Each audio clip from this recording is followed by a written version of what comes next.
Hey, it's Ryan here. Just wanted to shoot a quick video documenting what I've learned after 1,000 outbound final expense life insurance dials. Just 5 bullet points here, real quick.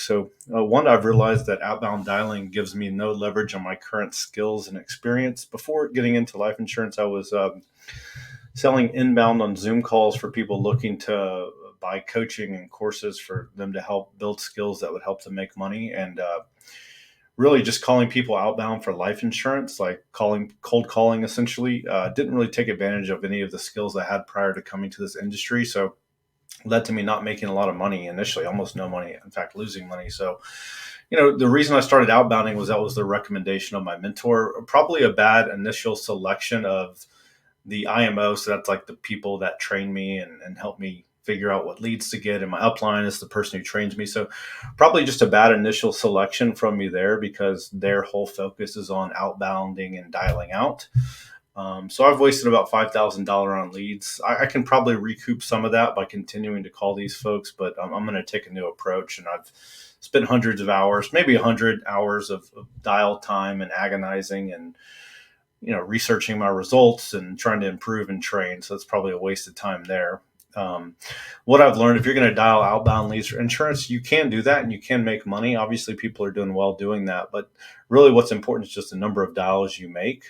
So you need to be dialing like 200 to 300 people a day. And if you really want to make like 10 to 20 grand, you need to be dialing like 400 to 500 people a day, which is really, really hard for me to do right now because I had no previous experience really outbounding. I had some, but I was like dialing 10 to 15 landowners per day versus here I'm supposed to be dialing 300 to 500 people per day. I didn't have the pain tolerance for that. So you also need skills, but definitely the number of dials you make is the most important thing. So you need both dialing and skills. And right now I only have skills, so I don't really have the capacity to make all the dials. So I'm going to be changing to a higher intent lead. I want to spend less time dialing outbound and more time talking to people on the phone, trying to use my skills to help solve their problems and create clients. So that means I need a new source of leads. So I'm going to be trying TV commercial leads, inbound TV commercials where they see the TV commercial live and then they call in and then that call gets routed to me. Those leads sounds like they cost $75 to $100 per lead.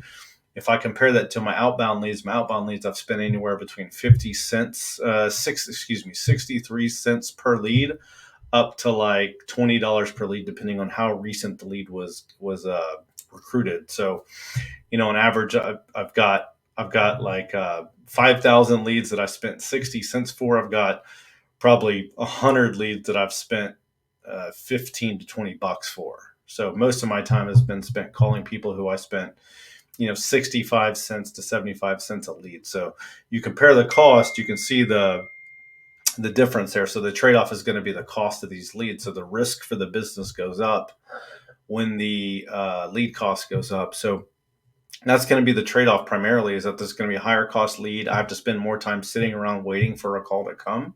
So I haven't figured out yet if I'll be able to use that time to outbound or if I should just sit there and wait. I think they said the average wait time for a new call is 30 minutes. But I'm willing to spend the money to do less outbound. And then I can still do outbound if things slow down with the TV leads. I can still do outbound to help pad the numbers and give me a higher floor for my monthly results. And I might go back to doing more outbound later. Who knows, after I test this inbound approach. And then also behind the scenes, I've been investing time into learning the insurance products that I'm selling and the processes of how you actually sell them.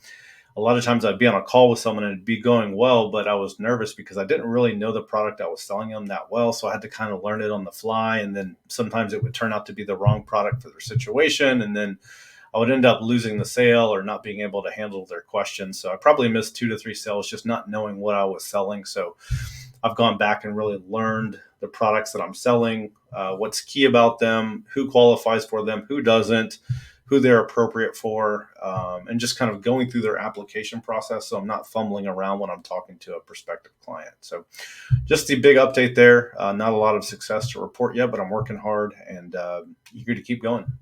Thanks.